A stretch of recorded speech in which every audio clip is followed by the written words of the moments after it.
Hey y'all, it's your host Tori Cruz. Welcome to Talk Y'all to Me, your red carpet insider, your friend behind the mic, and the girl behind the scenes connecting fans, artists, and stories that matter. Most of all, a lover of real, honest conversations. Here on Talk Y'all to Me, we pull back the curtain with country artists, industry insiders, faith-forward creators, and everyday leaders, talking about what it really takes to show up, lead with heart, and stay true to you. So whether you're figuring it out, think you've already got it figured out, or if you're just here to learn from the best and keep a pulse on the country scene, this is your spot. So lean in, turn it up, and let's talk, y'all.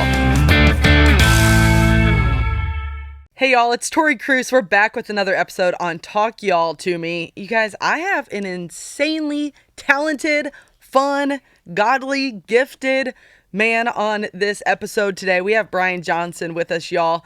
And Brian has been in the world of media, entertainment. He's an author himself. He's a storyteller.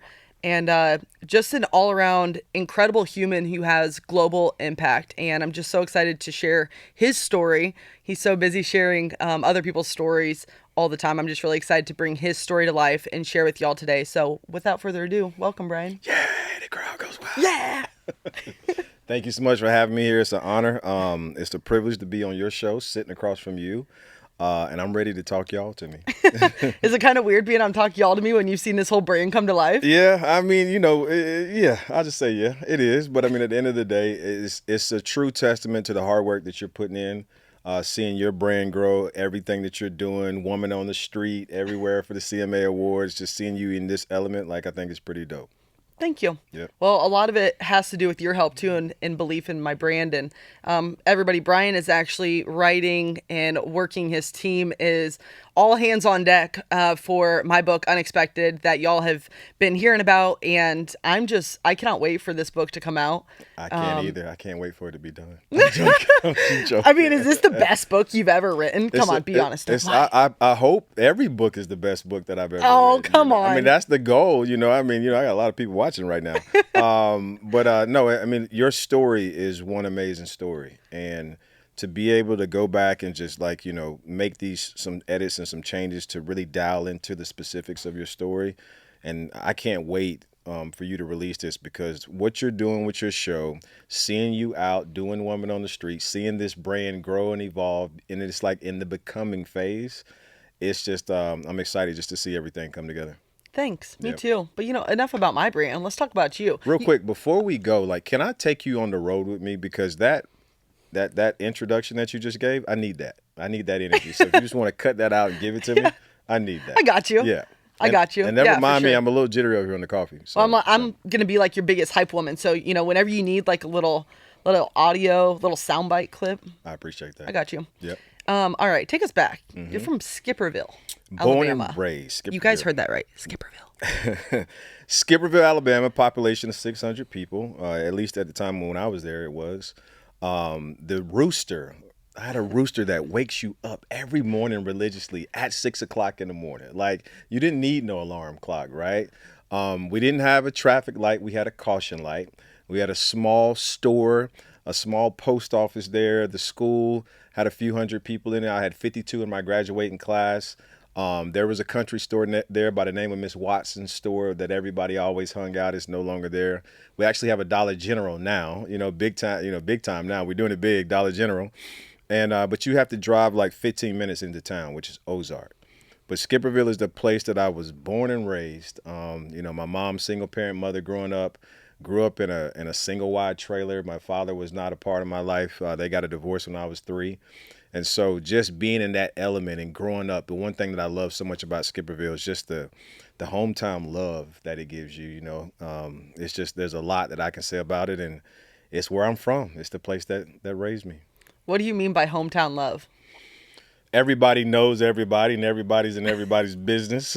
What would your hometown say about you today? First, they call me BJ. If you go back and say Brian Johnson, nobody would know who you're talking about. Y'all, can I just tell everybody? You can say that later. Go ahead. I mean, I called him BJ when I reached out to him on Instagram about my book, and he corrected me. He said it's Brian. Yeah, I mean, you didn't know that, though. So now it's Brian. Like I can't even call you BJ, but I feel like we're good friends at this point. Well, after you like go to LA and, win a few Emmy awards and you become an author and all these things, like I just think Brian Johnson is more professional. Like that is my name, right? Brian. It is. Yeah. Brian Johnson Global. Yeah, that's the new name. Yeah. All right, we gotta go back to Skipperville. Yeah, Skipperville. That's where, I mean, that's when you say hometown love, it's just everybody knows everybody. Everybody's just really concerned about you. Like, it doesn't matter, was there some challenges there being black growing up? Absolutely. But it's, at the same time, like, there was just always so much love at the end of the day. And it's just a place full of love. I mean, it's one of those small hometown places that you can't really describe. Was there much diversity in your small town? Not really. Like, everybody that was like my family, but there was not a lot of diversity growing up there for sure. How do you feel like those small town roots have really molded you and shaped you into the person you are now? So my Instagram handle used to be BJ the Dreamer, right? And so I grew up pre-internet, pre-cable. And when you grow up in a place like Skipperville, I mean, it really does anchor and center you in a lot of different ways. And my faith was very important to me growing up. Like my grandparents kept me in church when I didn't want to go, and God rest their soul. They were born in 1916 and 1918, right? And they played a large part in my life. And so they were, they worked out in the fields. They worked out, they did a lot of hard labor, and I was a part of that too. Like I grew up picking peas and being in the fields and being in the hog trough and doing all that crazy stuff too, right? And so that just really anchored and centered me a lot and like gave me a really stern foundation. So I say all that to say, coming back to before there was cable TV, before there was, the internet, that foundation of hard work is something that really truly solidified me. Yeah. I mean, and now you're doing so many different things, but you have such a large impact. So after Skipperville, like, how did you get out of the small, I don't want to say get out like you had to escape the small town, but like, you lived in LA for so many years. Going from Skipperville, Alabama to Los Angeles, like I feel like you need to go to about 10 cities between the two of those. Yeah. What was that experience like? So like I said, I was formerly known as BJ the Dreamer. And so basketball was my love because with my father not being in the household, like basketball was my escape. I had a lot of pain and a lot of trauma that I was unaware of until I was 30, and it just was the thing that drove me. I always wanted to play in the NBA. And so I ended up getting a scholarship to play junior college basketball in Enterprise, Alabama. And from there, I went on to University of Alabama and played. I didn't play. I went on to University of Alabama and graduated.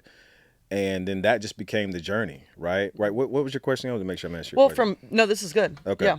And so I say all that to say that BJ the Dreamer, I just always dreamed big. And when AOL used to like send out those CDs when the internet first came about, I don't know how old you are, but I think it was around 95, 96, and you put that disc in and it just showed you the world. And I saw the world for the first time, right?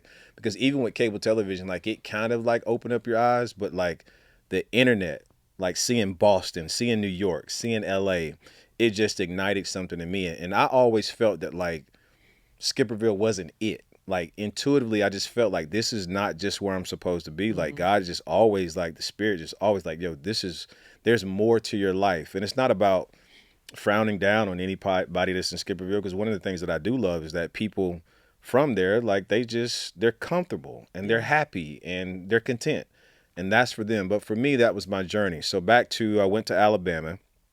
After Alabama, went in corporate America for 6 months, hated it with a passion, was stressed out every single day. From there, I went to Arizona and started a window tinting company for 2 years. Had the time of my life. My best friend from Alabama, he was playing with the Arizona Cardinals. From there, went to Atlanta. I was in Atlanta for 4 years. and did some consulting there. And from there, I went to LA and was in LA for 13 years. Hey y'all, quick pause for something important. If you're connecting with this conversation, you will love my new book, Unexpected. It's filled with the stories, lessons, and mindset shifts that helped me grow through some of the toughest and, quite frankly, most unexpected seasons of my life. My hope is that it inspires you to keep going even when the path doesn't look the way you imagined. You can get your copy now at torikruse.com. Now, let's jump back into the episode. So before you did all this, like going back to you just being a dreamer, Yeah. has there been anybody in your life who's really spoken a lot of belief into you? My mother, she's the pride and joy of my life. She's always just told me, I don't have any tattoos, but if I ever got one, it would be keep the faith. And she's just always told me to keep the faith, keep the faith, keep the faith. My mother is the epitome of, man, I get emotional thinking about it. Like, she's the epitome of just a genuinely good human being. She loves really hard. She cares for a lot of people. She will give anybody anything off, that she can. She'll give you the shirt off her back. She'll give you all her money. Like, she's that person. And my mom has been that one individual for me. Do you feel like you also got that same, like those same characteristics? Absolutely. Sometimes, for me, I had to realize that I was people pleasing too as well, because of a lot of the trauma and the pain that I was in, like trying to escape my own self in a lot of different ways. But I do have that element of her for sure. And I with my clients these days and my friends and people just in general, I do overly like give and serve and show up.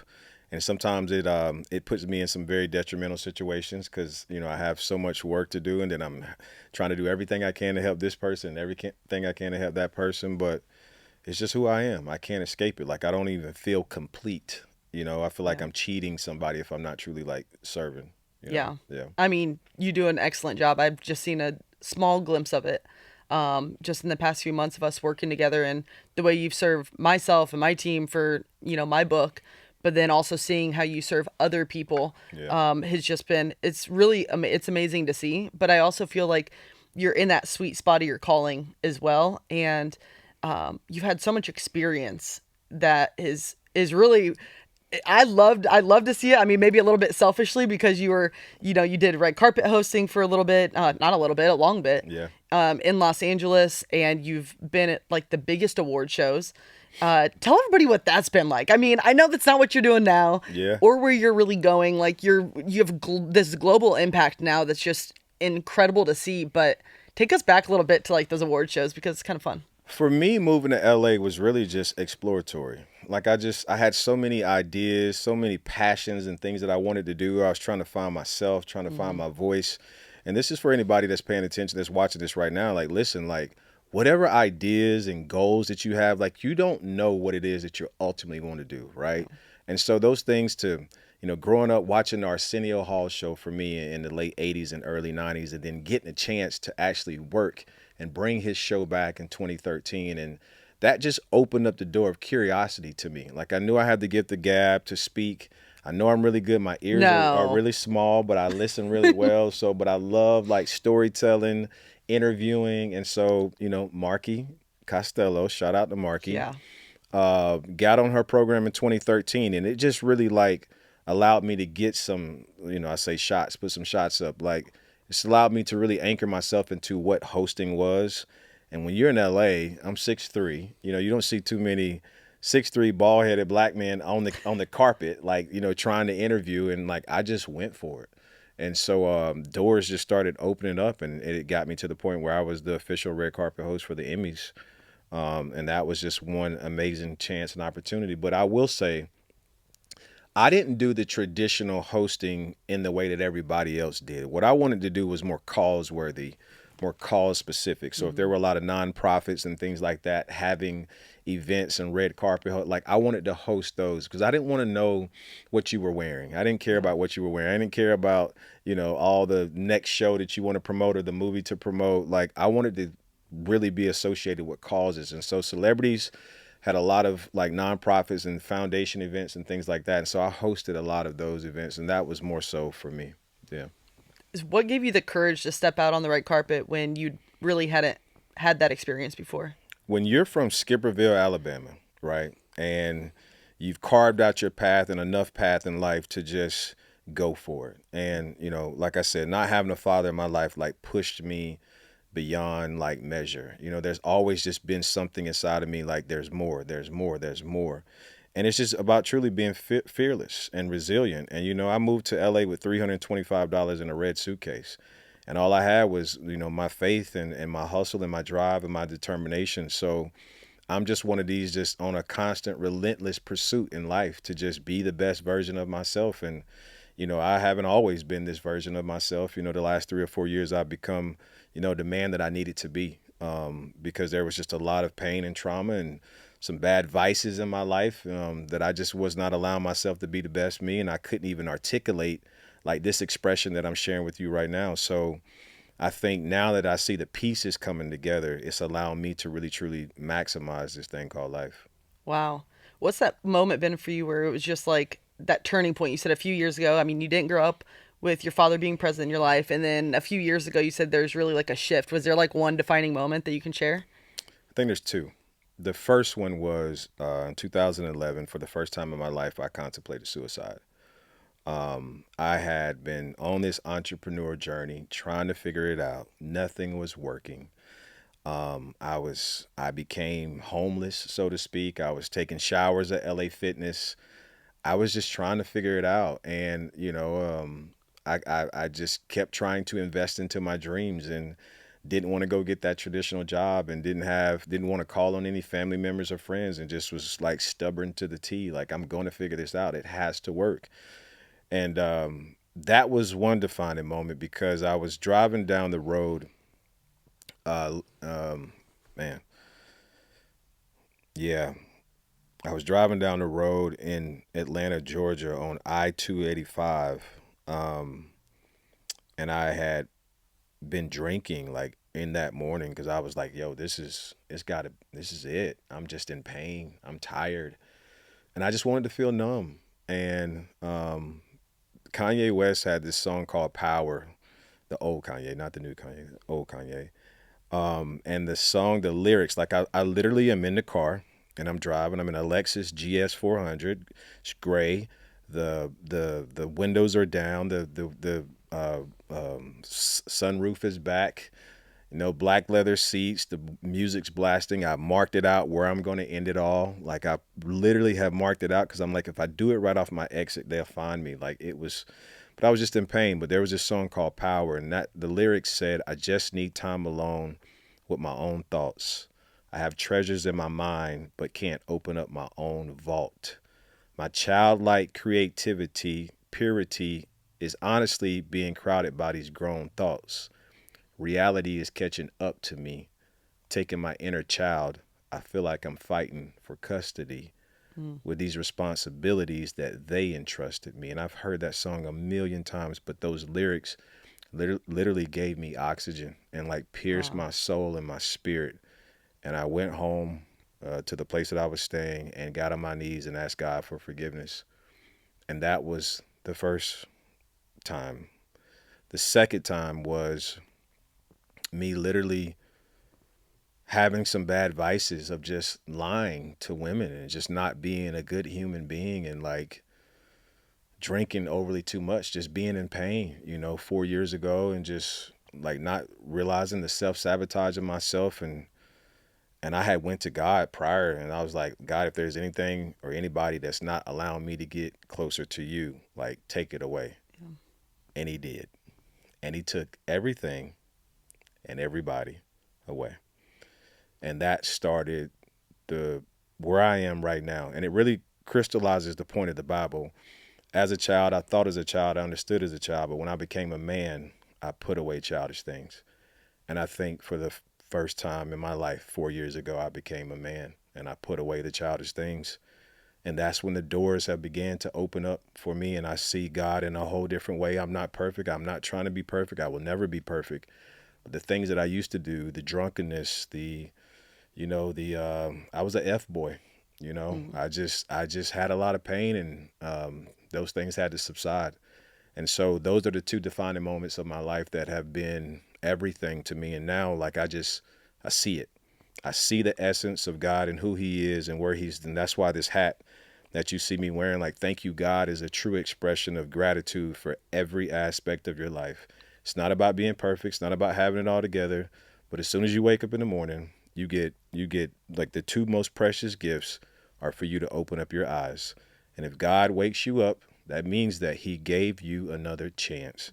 And the choices that you make are up to you. And my first choice is to be grateful. Wow. There's so much to unpack with all of that. So you got me in here sweating and all emotional and stuff. And, this is just I'm talking y'all to me right now, Let me break this up. You got me emotional in here. Talk y'all to me. Talk y'all to me. Thanks for tuning in to Talk Y'all to Me. If this episode encouraged you or reminded you of your calling, share it with someone who needs that same reminder today. Hit the follow button to subscribe so you don't miss what's next. And come hang out with me on social at official Tori Cruz. Keep shining, stay faithful, and keep talking, y'all.